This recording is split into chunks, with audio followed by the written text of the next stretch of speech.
That's right. So it's this week's episode of the weekly review with Metal Dad, Thor the Red, Brett and Terry. It's been an exciting week. A lot of stuff's changed in the past 7 days. So let's get started. I guess we'll start with the Clemson game. I think that'd be a good place to start. Clemson in a nail biter without their star Trevor Lawrence. And their quarterback, DJ, last name I can't pronounce, pulls one out in the fourth quarter, 34-28 to stay undefeated. Anything you want to add there, Brett? We talked about this one Friday night. When we did our special Trevor Lawrence's COVID video. This one was a lot closer than I anticipated it being. I knew Boston College had a pretty good defense and a decent offense, but I really didn't think it would be this close. But like I said in that video, hand the ball to Travis Etienne and do some quick short passes. And basically DJ kind of did that. Etienne broke the ACC record for rushing in this game. He took a short little pass, like 6 yards to the house. DJ had a nice run for a touchdown and 30 for 41 for 342 yards and 2 touchdowns. If I'm not mistaken, he's like 6'4", like 250, this kid. So, tough to bring down. He played very well. But like I said, I was really surprised. At one point in time, I tuned in, and it was 28-10. They kicked the field goal just before the half to make it 28-13. Right. And then basically, defense says, all right, enough's enough with this. Shut him out in the second half. So, like I said, a little closer than I anticipated. Right. But they kind of got it done how I thought they would. Not asking DJ to do too much. After the game, Dabo announces Trevor Lawrence is definitely out for Notre Dame next week. I think Clemson's still going to win the game. DJ's got a whole extra week of practice and film study, but it'll be much tougher than this game was for them. So, see what happens. And this game is, had a perfect storm going for them. You lost your quarterback, and you got Notre Dame next week, and it's an early game against the team you should defeat handedly. Yes. So, those noon kicks. Every time. All right, moving right along. Alabama, Mississippi State. There's nothing really to say here. Alabama crushed Mississippi State 41-0. Mike Leach, don't know when his Bulldogs are going to take that next step, but it's certainly hitting up this week. Yeah, it's so crazy, too. After the first week of the season when they beat LSU, everyone kind of thought, hey, they're going to be something to watch this year. And I think they scored a year's worth of touchdowns in that one game. They haven't done shit since. So anyway, we're going to move right along. The Ohio State-Penn State game. It was a night game last night. An interesting game. 38-25. Ohio State remains undefeated. Penn State is 0-2 on this young season, and it doesn't look good for James Franklin to start. Anything we want to add? Fields look great, per usual. He's awesome. The running game this week looked a little bit better than it did last week against Nebraska. Kind of went how I thought it was going to go. We watched a little bit of this game last night. We watched a lot of games last night. We did. Watched a little bit of the game. To me, I know in a losing effort, the story was Penn State's wide receiver making some ridiculous one-handed catches over a first-round pick for this upcoming draft. But Ohio State took care of business like everyone thought they were going to do. One thing I kind of want to expand upon. Ohio State's 3, Penn State's number 18. These are games, as you see with teams like Clemson and Alabama, to a lesser extent in other years, in Oklahoma or Georgia. Top 5 teams, for the most part, handle teams ranked 15 to 25 in that range fairly easily. But those games you gotta hype them up. Right. They did a good job hyping this game up, and as they should have. You want people to tune in. They want people who aren't Big Ten people to tune in. They want people who don't really care about Justin Fields to tune in. They hype it up as they should, and we tuned in. We did, and for the most part, a lot of the what do you call them, like talking heads, kind of saw this coming. This particular score, win margin, I guess is what I'm trying to say. Right. But it was a fun game. It was entertaining. That's for sure. So, but definitely went the way I thought it was going to go. And Penn State being 0-2 to start this young season, probably isn't what they were expecting, but it's COVID year. I mean, James Franklin's a good coach. I mean, he did well for Vanderbilt. You know, Vanderbilt can't win for nothing. And he did well there. He recruits pretty well at Penn State, not an elite level. Justin Fields was committed to Penn State for a while. He recruits pretty well. I think he's one of those guys that, you know, every couple of years, he's going to have a really, really good team, and they're going to contend with Ohio State. But other than that, you know, on a 12-game season, they're like a 9-3 type of team. You know, Want to lose 10-2 major rivals. Yes, you know, not a bad team by any stretch of the imagination, but once in a 3 or 4 year span, they'll kind of do something to be able to get over that hump. So. Moving right along, we're not going to talk about this one. Notre Dame, number 4 in the country, 31-13 over Tech. They did what they expected them to do, dominate. 6-0 Notre Dame. Nothing really to add here. I'm going to move on to the Texas-Oklahoma State game. Texas, Oklahoma State, 41-34. Texas defeats Oklahoma State. Tom Herman preserves his job for the time being. For the time being. I picked Texas to win this game just because out of sheer necessity they had to, or else, as I said Friday, the season was off the rails for them. We all kind of thought after the Oklahoma game, Herman was gone, but we talked to this guy Shay, who's in our discussion group. He's a Texas booster. I don't want to say he has sources close to the program. He kind of knows some people because he lives there. He said that regardless of what happens, Herman's not getting fired. He gave me the reason. I'm not going to go into the whole rundown, but he basically said Herman's not getting fired. Not 100% sure I believe it, but I tend to not think he's definitely gone. But first half of the game was fun. 20 points scored by Texas and 24 scored by Oklahoma State in the first half. I took my daughter trick-or-treating in the evening and missed most of the second half, but we caught overtime. Really great. I mean, Texas just killed them in overtime period on defense, and I'm like, kind of looking at everyone, they couldn't do that early in the game, but whatever. Tom Herman, saves his job. Texas saves the season. Now Oklahoma State has a loss. Everybody in the conference has at least one loss, and as I think I discussed a few weeks ago with the hot potato scenario, nobody wants to win this damn conference. I think Kansas State and Oklahoma State are the only teams that actually have one loss. No, Kansas State lost to West Virginia. Another team that was kind of like high, a little bit high, a little bit low on it sometimes. Right there. Kansas State, West Virginia. 37-10. West Virginia puts an ass beating on them. Nobody wants to win this conference. Yeah, nobody. None of them is going to make it to the Final Four and get in the playoffs. The conference winner is going to have at minimum 2 losses, and they're not getting into playoffs. You're going to end up seeing a team like maybe like a Cincinnati, maybe a BYU, possibly even a Pac-12 team. We don't know how that's going to play out yet. Definitely, we're going to see those kind of teams get in. I kind of thought maybe if things play out the way I was hoping they would, UNC would somehow get in with maybe 1 loss, and then they lost yesterday. So very disappointed in that game. Well, UNC and Iowa State, I was high on from the beginning, and they're kind of disappointing me. So, but nobody wants to win that damn conference, and it's kind of a shame. Michigan State. Mel Tucker gets it done, 27-28. 27-24. 27-24.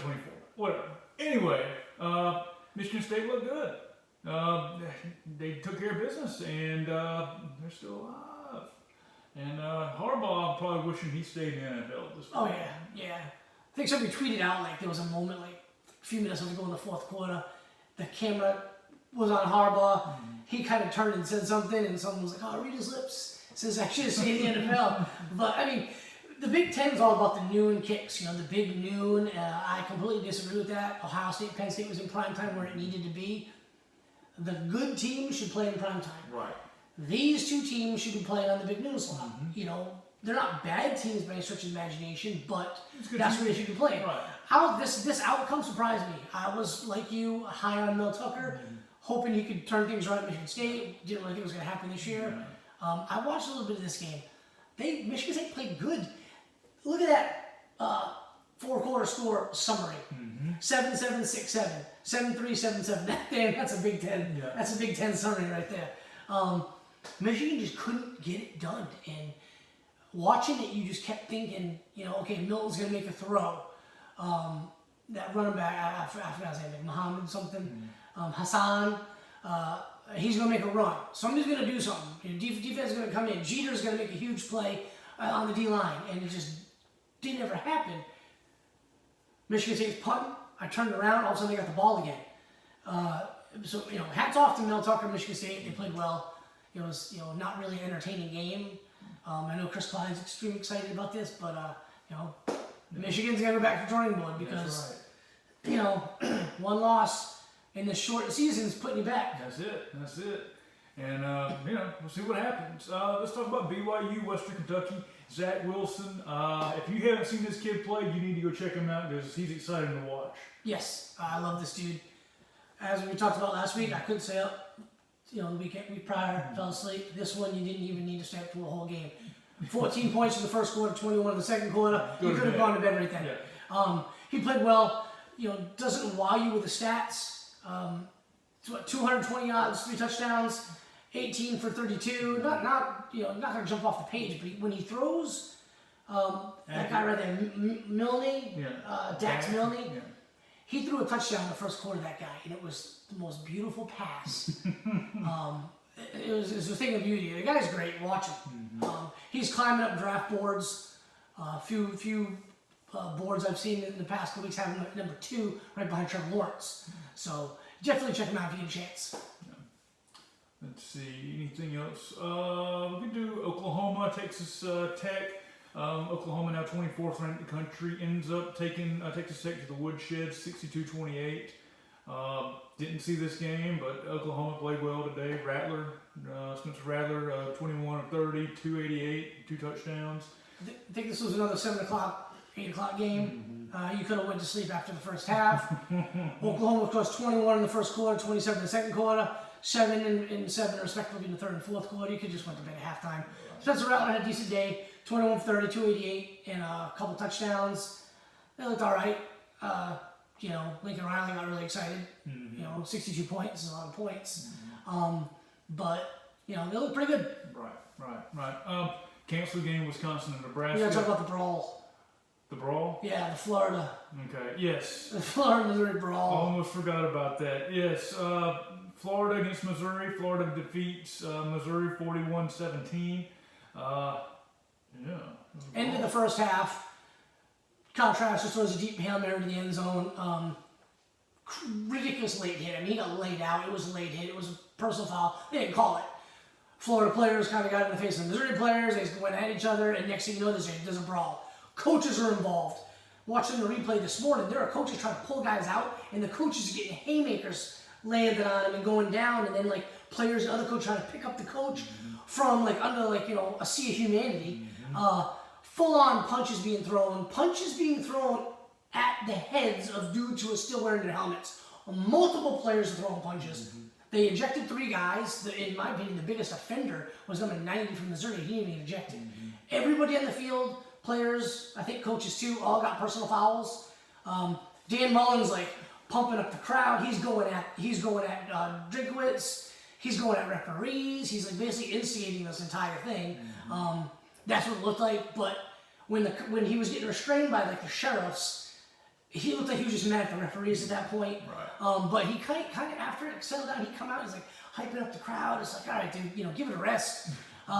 Good job on both coaches. Right. They came together at midfield, talked for a second, talked to the referees. They seemed, cooler heads prevailed. They got their teams in the locker room, friendly. As friendly as possible. Second half, but yeah, crazy brawl. I don't expect any suspensions just because next week's Georgia, Florida, but the league may dictate that. Well, yeah, there's the legit fights. Somebody here, someone's back out. Anyway, legit fights.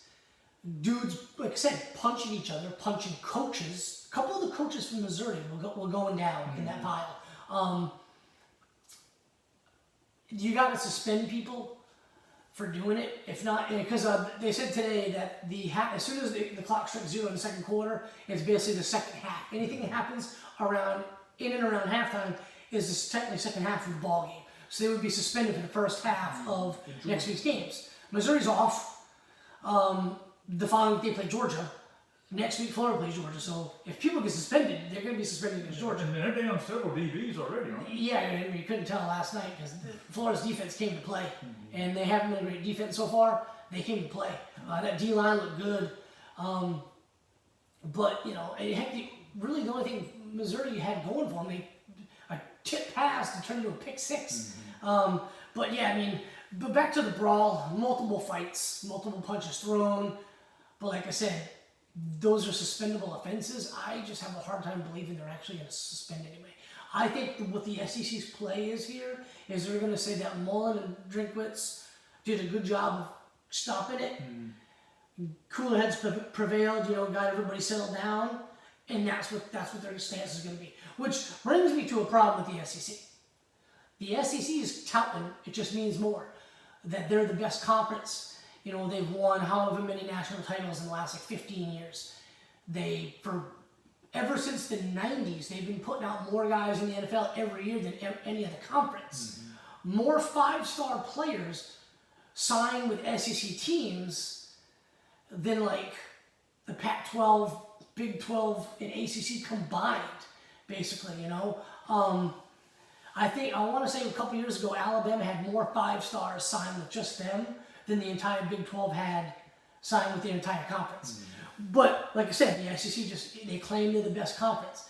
Year in and year out, we see issues like this where they don't really suspend anybody, and there's always issues with officiating, issues that it blows up on Twitter. A team like Ole Miss and Auburn, or Arkansas and LSU, there's an incident, and fans of Tennessee and writers of Tennessee are weighing in on these things. That's how bad the officiating is. If you're going to claim to be the best conference in the country, you can't have shit like this happening. Fights, off the field stuff, officiating stuff. If you want to be the best conference, you got to be the best conference all around. Right. So I don't think they'll suspend him, but they kind of should, including Dan Mullen. But and after the game, he comes dressed out in dark. Yeah, Jesus, cool Halloween, fun dude, but he seems like that nerdy dad, Yeah. Anyway, is there anything you want to add? Any other games? It was kind of Cincinnati won again. They look pretty decent. Yeah, Cincinnati. You got the BYU, Cincinnati, and there's one other undefeated team that is kind of on the outside looking in. Yeah, I'm wondering, golly, that Virginia. Coastal Carolina. Yeah, the Chanticleers. I just found out what the hell that was yesterday. It's like a bird. It's like a. Okay. It's like South Carolina's Gamecock. It's like some kind of ferocious rooster thing, I think. They beat the hell out of Georgia State, 51-0. Their quarterback was real good. McCall, 254, four touchdowns. He looked real good. Indiana's looking good. They're 2-0. Penix looks pretty decent at the QB.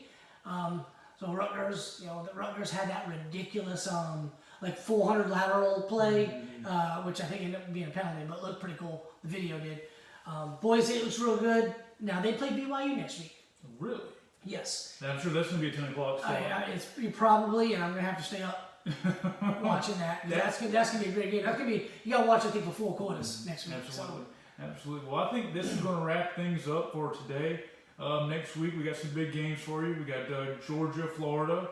Pac-12's back. Pac-12 is back next week. Yep. And there's some good games in the Pac-12. Oregon, Stanford, and I think in US. Is it Oregon, Stanford, or is it USC, Stanford? Hell, I don't remember. I don't know. But there's a couple of decent games in the Pac-12. BYU, Florida, Georgia, SMU, Arizona State, USC, and then Oregon, Stanford. It's going to be on Fox. No. West Virginia versus Texas, and another game. Texas, West Virginia shows they can beat some good teams. They look decent in some games. God, it's a must-win.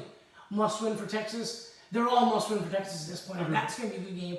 Oklahoma State, Kansas State. That might be determining the conference. Yeah, both teams only have one loss in the conference. Clemson, Notre Dame. Why did I even forget about that? But yeah, that's going to be the big ticket. 7:30 at night. 7:30. I don't know if I'm going to be in LaGrange to watch this one with Brett, but if I am, we'll be watching the game together more likely. Probably the ABC Chris Fowler, Kirk Herbstreit game. So. Yes. A lot of good stuff to come. Pac-12's back. Like we discussed, you got Clemson, Alabama, and Ohio State for the playoff. Who's going to get that fourth? Is it going to be another ACC or SEC team? Is it going to be one of those teams like a BYU, Boise, Cincinnati? I don't think they'll put the Chanticleers in there, but BYU, Cincinnati, and Boise State have a chance. We kind of got to see what the Pac-12 is going to do. This is a weird year, so you might see something weird like that. And I don't think this is going to be the first year you're going to see a 2-loss team. We're still going to get the undefeateds and the 1-losses, but I think that 4th team is going to be really, really intriguing. So. Yeah. All right, well, that's going to wrap it up for this week. You guys have a great day, and we'll see you next week. Appreciate you tuning in. Thanks a lot.